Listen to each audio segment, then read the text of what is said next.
ముఖ్యంగా పోచారం గ్రామ ప్రజలందరికీ నమస్కారం. నా మీద ఇంత నమ్మకం పెట్టి ఈ ఊరికి సర్పంచ్ అభ్యర్థిగా నిర్ణయించినందుకు నేను అందరికీ ధన్యవాదాలు తెలియజేస్తున్నాను. ముఖ్యంగా ఈ ఊర్లో కొన్ని సమస్యలు ఉన్నాయి. ఆ సమస్యలు ఏంటంటే ముఖ్యంగా ఈ ఊరికి రైస్ మిల్ల సమస్య పెద్ద సమస్యగా పరిగణించవచ్చు.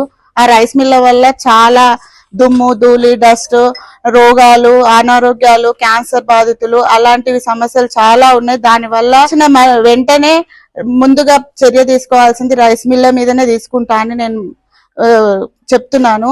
ఇంకా దాని తర్వాత ముఖ్యంగా డ్వాక్రా మహిళలకు భవనం లేదు.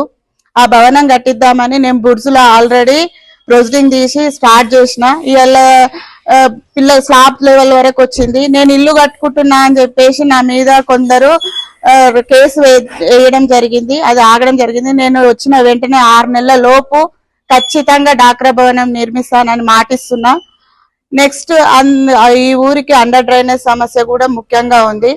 అండర్ డ్రైనేజ్ సమస్య అవుట్లైట్ దూరం పోవాలి అంటే ఇప్పటి వరకు లేదు. అది వాగుల వరకు వచ్చేటట్టు నేను చర్య తీసుకుంటాను. ఇంతకు ముందుకు పోచారానికి ఎప్పుడు బస్సు ఉండేది. ఈ కరోనా టైం నుంచి బస్సు లేకపోవడం జరిగింది. ఆ బస్సు సమస్య కూడా ముందుగా గ్రామ ప్రజలకు చాలా ఇబ్బంది. స్కూల్ పిల్లలకు కానీ కాలేజ్ పిల్లలకు కానీ సిటీ వెళ్లే వాళ్ళకి కానీ చాలా ఇబ్బంది ఉంది. పోచారానికి ముఖ్యంగా బస్సు వేయించడం అలాంటి చర్యలు ముందుగా నేను తీసుకోవాల్సినవి అని నేను నిర్ణయించుకున్నా.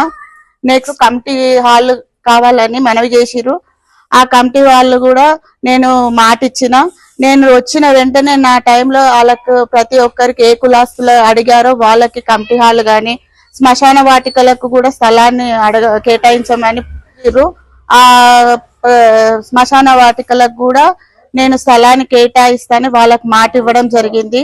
గుళ్ళు గోపురాలు కూడా కొంతమంది మాకు ఈ గుడి కావాలా ఆ గుడి కావాలంటే ఖచ్చితంగా వాళ్ళకు గుళ్ళు కట్టిస్తా అని కూడా నేను ప్రతిజ్ఞ చేయడం జరిగింది. ఖచ్చితంగా నేను చేసిన మాట ఇచ్చిన అంటే నేను తప్పను.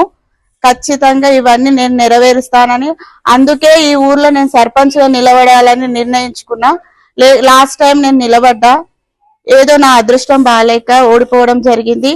ఈసారి కూడా నేను అది చెయ్యాలనే ఒక సంకల్పంతో నేను బయటికి వచ్చిన. ఇప్పుడు అవన్నీ నేను నెరవేర్చాలని గట్టిగా నమ్మకంగా బయటికి వచ్చిన కాబట్టి అవన్నీ తీరుస్తానని చెప్తున్నా.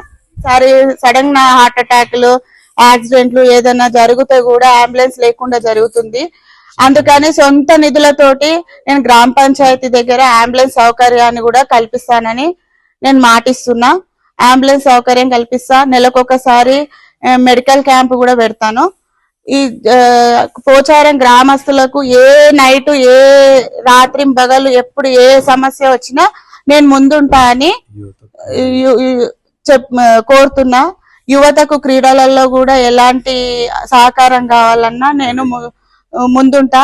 నేను పూర్వం ఇంతకు ముందుకు గడి మలుపుతా బుడ్సు మలుపుతా అని మాట ఇచ్చిన. నేను ఓడిపోయినా సరే బుడ్జు మలిపడం జరిగింది. ఆ బుడ్జుల్నే యువతకి ఇండోర్ స్టేడియం లాగా నేను అది తీర్చిదిద్దుతానని మనవి చేయుచున్నా. రైస్ మిల్ల సమస్య మాత్రం నేను రాగానే ఫస్ట్ నేను తీసుకునేది రైస్ మిల్లు తీసివేయడం అనే. నేను వచ్చిన తర్వాత ఇట్లా మాకు ఇబ్బంది అవుతుంది పొల్యూషన్ వల్ల, ఈ ట్యాక్స్ నేను రిన్వాల్వ్ చేయొద్దని నిర్ణయించుకున్నా. ఆ గ్రామస్తుల సహకారంతో నేను వాళ్ళకు ఇప్పటి వరకు మా ఆయన ఇంతకు ముందు 2 సార్లు ఎంపీపీ అయినా వాళ్ళు ఎవరో కూడా మాకు తెలియదు. వాళ్ళ దగ్గరికి మాకు చేయి చాచి మేము ఎప్పుడు పోలేదు. ఇంతకు ముందు పాలకులేమో వాళ్ళ అవసరాల కొద్దీ డబ్బులు తెచ్చుకొని ఆ రైస్ మిల్లను కొనసాగించడం జరిగింది. మాకు అలాంటి సమస్య ఏం లేదు. మేము ఖచ్చితంగా రేపు వాళ్ళకు లొంగకుండా వాళ్ళకు ఎవరైనా 10 రూపాయలు తీసుకుంటేనే లాలోజు ఉంటారు. మేము 10 రూపాయలు తీసుకున్నప్పుడు వాళ్ళకి భయపడాల్సిన అవసరం లేదు. కాబట్టి మేము ఆ రైస్ మిల్ల దగ్గర పోయి దానికి తగిన చర్యలు ఏంటి, ఇక్కడ నుంచి తీసి ఎక్కడైనా మారుస్తారా, లేకపోతే పొగ రాకుండా పొల్యూషన్ రాకుండా ఏమైనా చర్యలు ఉంటాయా అవన్నీ చూసి వాళ్ళని చర్యలు తీసుకోమంటే మొత్తానికి రైస్ మిల్ల సమస్య మాత్రం తీరుస్తాం.